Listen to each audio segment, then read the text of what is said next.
La soirée est terminée normalement dans la gaieté. Normalement, cette soirée était terminée dans la gaieté. Ces soirées se terminent toujours dans la gaieté depuis qu'on fait les années bonheur. Ce soir, on va faire une petite exception. On va sourire quand même. Mais vous le savez, ça fait 10 ans qu'on fait ces émissions de télé, que je fais des chansons. Et toutes ces chansons, je les ai faites grâce à un monsieur qui est parti entre-temps, entre la dernière émission et maintenant, c'est René Coll. René Coll, c'était le chef d'orchestre, c'est celui qui a fabriqué avec moi toutes mes chansons. C'est bien plus que ça, bien plus que ça. Alors ce soir, l'émission va se terminer avec juste les musiciens. C'est plus que des musiciens aussi, c'était ces petits.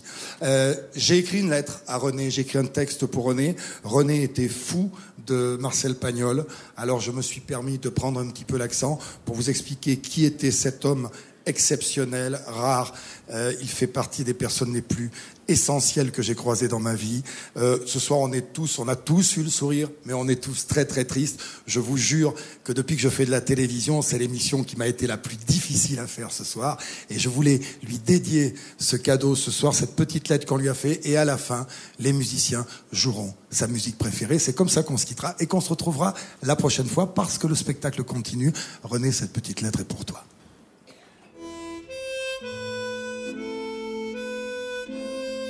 C'était un brave homme comme on n'en fait plus.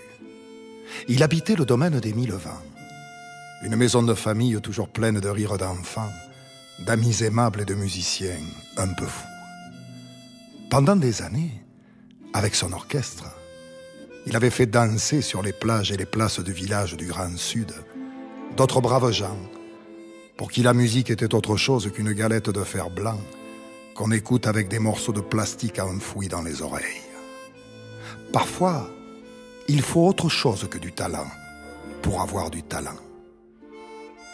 Sa gentillesse naturelle, son sourire en toute occasion, lui avait inventé, en plus de sa mission de marchand de bonheur, un métier supplémentaire bien singulier. Il était berger des autres.